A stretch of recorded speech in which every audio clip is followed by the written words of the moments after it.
Hello and welcome to our online chemistry class. यहाँ हम 11th class NCERT के second chapter structure of atom के numerical video series discuss कर रहे हैं। इस क्रम में ये हमारा 11th वीडियो लेक्चर है। इससे पहले हमने जो 10th वीडियो लेक्चर बना रखे हैं उसमें हमने सभी एग्जाम्पल्स और एक्सरसाइज 2.14 तक डिस्कस किया है। इस वीडियो लेक्चर में हम एक्सरसाइज 2.15 को डिस्कस करेंगे।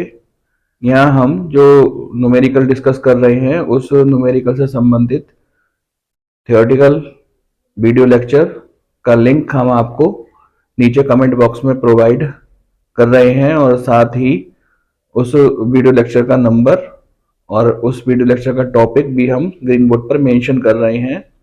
आप न्यूमेरिकल करने से पहले एक बार अवश्य उस थियोरेटिकल वीडियो लेक्चर को देखिएगा जिससे कि आपका कॉन्सेप्ट क्लियर हो जाए।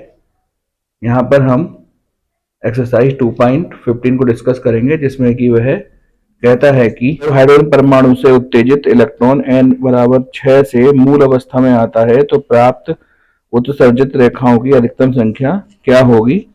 यदि हम इसको इंग्लिश में पढ़ें तो वह कहता है कि what is the maximum number of emission line when the excited electron of a hydrogen atom in n is equal to 6 drop to the ground state।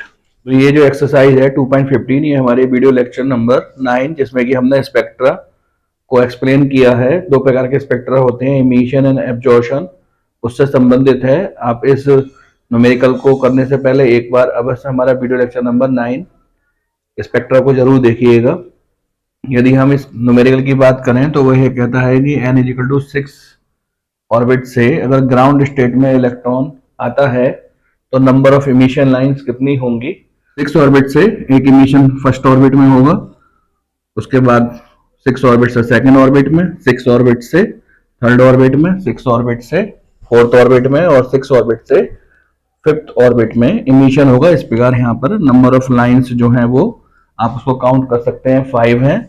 और इसी प्रकार से एक इमिशन फिफ्थ ऑर्बिट से फर्स्ट ऑर्बिट में, fifth orbit से second orbit में, fifth orbit से थर्ड ऑर्बिट में और फिफ्थ ऑर्बिट से फोर्थ ऑर्बिट में होगा। यहाँ पर आप नंबर ऑफ लाइंस कैलकुलेट कर सकते हैं। ऐसा ही हम जो फोर्थ हमारी ऑर्बिट है उसमें हम नंबर ऑफ लाइंस देख सकते हैं थर्ड ऑर्बिट में, और फर्स्ट ऑर्बिट में यहाँ पर नंबर ऑफ लाइंस को देखा जा सकता है। आप इन सब लाइंस को कैलकुलेट करके नंबर ऑफ इमिशन लाइंस को बता सकते हैं जो कि 15 होंगी। यहाँ पर नंबर ऑफ लाइंस 5 है, यहाँ 4 हैं, 3 हैं, 2 हैं, 1 है।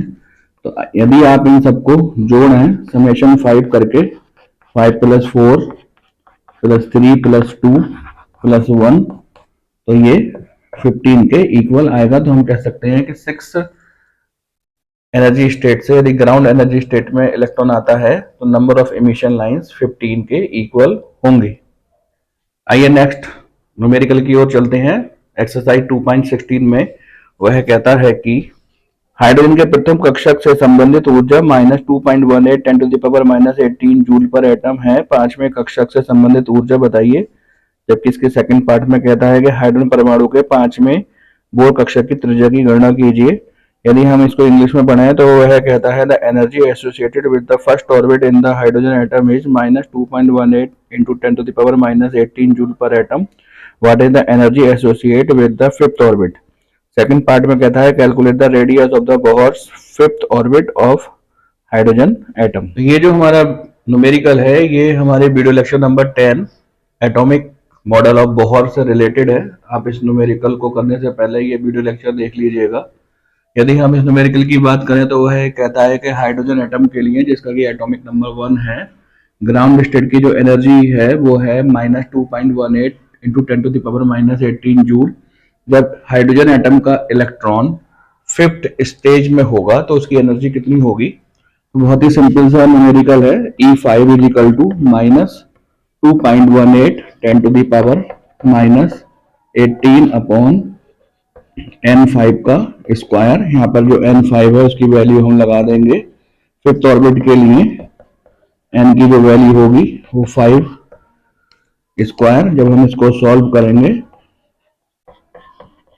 तो हमको फिफ्थ ऑर्बिट में रहने वाले इलेक्ट्रॉन की एनर्जी जूल में प्राप्त हो जाएगी। जो कि -8.72 इंटू 10⁻⁻20 जूल के इक्वल होगी। सेकंड पार्ट में वह फिफ्थ स्टेज की रेडियस काउंट करवाने को कह रहा है। तो जैसा कि आप जानते हैं और हमने बोहर एटॉमिक मॉडल में पढ़ा भी है, जो रेडियस ऑफ ऑर्बिट्स होती है वो 0.529 इंटू एन स्क्वायर के इक्वल होती है। यहाँ पे एन जो है नंबर ऑफ ऑर्बिट के इक्वल होगी, क्योंकि यहाँ पे फिफ्थ ऑर्बिट के लिए रेडियस पूछी गई है। तो यहाँ पर हम एन की वैल्यू 5 लगा देंगे, 0.529 इंटू 25 एंगस्ट्रॉन, जो कि कैलकुलेट करने पर 13.225 एंगस्ट्रॉन के इक्वल प्राप्त होगी।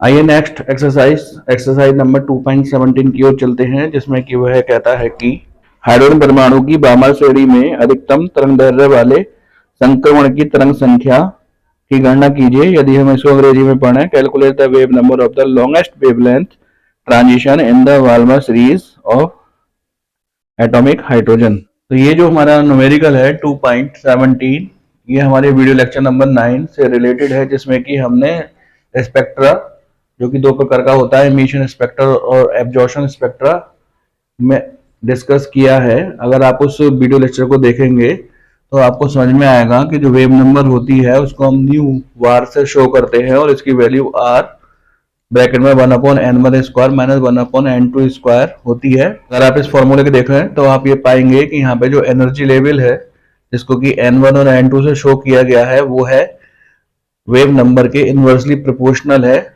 और यहाँ पर जो है लॉन्गेस्ट वेव नंबर पूछी गई है, जबकि बाल्मर सीरीज के लिए इसने बोला है कि बाल्मर सीरीज के लिए हाइड्रोजन एटम की जो लॉन्गेस्ट वेव नंबर होगी वो है कितनी होगी। तो बाल्मर सीरीज जो होती है वो एनर्जी लेवल 2 से स्टार्ट होती है। तो लॉन्गेस्ट वेव नंबर जो होगी वो उसका नेक्स्ट एनर्जी लेवल होगा। तो यहाँ पर n1 की वैल्यू हम 1 और लॉन्गेस्ट वेव नंबर के लिए n2 की वैल्यू हम 3 इस फॉर्मूले में लगाएंगे, जिससे कि हमको longest wave number for hydrogen atom प्राप्त हो जाएगा। जैसे कि आप सामने कैलकुलेशन देख रहे हैं, wave number is equal to R bracket में 1/n1 square minus 1/n2 square. यहाँ पे आर रेडबर्ग कांस्टेंट है, जिसकी वैल्यू 1.097 इंटू 10⁻7 के इक्वल होती है। n1 की वैल्यू यहाँ पर 2 है और n2 की वैल्यू यहाँ पर 3 है। जब हम इस प्रकार से इसकी कैलकुलेशन कर लेंगे तो वेव नंबर की वैल्यू 1.523 10⁻6 मीटर इनवर्स प्राप्त हो जाएगी।